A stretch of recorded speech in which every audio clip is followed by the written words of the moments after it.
Noted the point, जो कि उस शब्द को पकड़ लेता है, और पकड़ लेता है तो जिसको फांसी ना होने वाली तो फांसी दिलवा देता है, और जिसको फांसी होने वाली होता है उसको फांसी से बाहर कर देता है। और लास्ट में अम्बेडकर साहब को मैं कोट करना चाहूंगा कि उन्होंने जो कहा था, एक सेठ का लड़का जो इकलौता था, उसको जब फांसी की सजा हो गई और अब उसको अगले दिन मौत की सजा देनी होगी, ऐसा उसको क्लियर हो गया, तो जब उस लास्ट हियरिंग में वो सेठ का पेरेंट पहुंचते हैं, सारे वकीलों से अपनी गुजारिश करते हैं, तो सब ने मना किया, बोले कि ये तो फांसी सजा हो गई है, इसकी मौत निश्चित है, मैं कुछ नहीं कर सकता हूं। तो भाई साहब बताइए क्या करें? तो बोले वो देखो कोर्ट के बाहर एक व्यक्ति बैठा हुआ है बोरिया दशा करके, उससे जाके पूछो, अपने आप को वकील समझता है, उससे जाके बात कर लो, अब उसकी वकालत समझ में आ जाएगी, अपने आप को बड़ा वकील समझता है।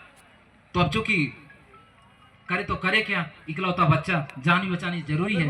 तो वो सेठ के जी पहुंचते हैं अंबेडकर साहब के पास, बोले साहब कोई वकील नहीं बचा रहा है, आप भी वकील हो, आप मेरे बच्चों को मौत से निकाल सकते हैं क्या? बोले दिक्कत क्या है? बोले फांसी की सजा हो गई, अभी 2-4 घंटे बाद उसको सजा हो जाएगी। तो अच्छा चलो ठीक है, देखता हूं। हियरिंग में पहुंचे, वहां पर बोला गया कि आखिरी वक्त है, फांसी सजा होगी, बताओ कुछ कहना चाह रहे हो? तो बड़ी उम्मीद भरी निगाहों से वो पेरेंट्स ने बाबा साहब की तरफ देखा कि ये कुछ बोलेंगे, तो कुछ नहीं, आंख बंद करके चुपचाप सुन रहे थे। तो बोले आपने वकील कुछ नियुक्त किया है?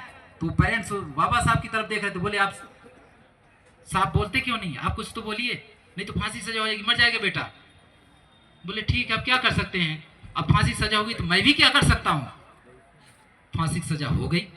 जब उसको ले जाया गया जहां पर मौत की सजा दी जाती है, वहां पर उसको फांसी पे पहनाया जाता है। जैसे फांसी उसके गले में लगाई जाती है, तो बाबा साहब ने कहा बस फांसी हो गई ना, मौत नहीं होनी चाहिए, मौत नहीं होनी चाहिए, क्योंकि आपने फांसी की सजा दी है, मौत हो जाए ऐसा आपने सजा नहीं सुनाई है, तो फांसी की सजा हो गई, यहां तक डाल दिया, फांसी हो गई, अब आप उसकी मौत नहीं होनी चाहिए। तो जो भी सोचा, हाँ बात तो सही कह रहे हैं, हमने तो फांसी की सजा सुनाई थी, मौत तो सुनाई नहीं था।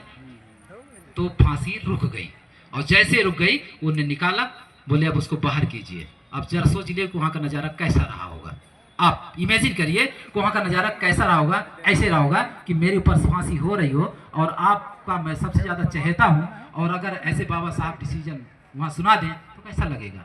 वही होगा कि हीरा सिंह मरकाम साहब खड़े हो, नहीं है बावजूद हम यहाँ बैठे हैं, तो बाबा साहब वो थे, वो शब्दों पर ध्यान दिया, कर लो, फांसी की सजा है ना, बताता हूँ, अगर यहीं पर ओपन कर दूंगा तो दिक्कत हो जाएगी, तो वो इसलिए कहा कि ले चलो मैं वहां बताऊंगा। तो वहां पर उस बच्चे को बचा लिया। मैं लास्ट फाइनली ये कहना चाहूंगा कि इतना सा बच्चों को सिखाने की ट्रेनिंग के लिए हर पंचायत स्तर पर निःशुल्क कोचिंग खोली जाए, ऐसा मैं गुजारिश करके यहाँ से जाना चाहूंगा।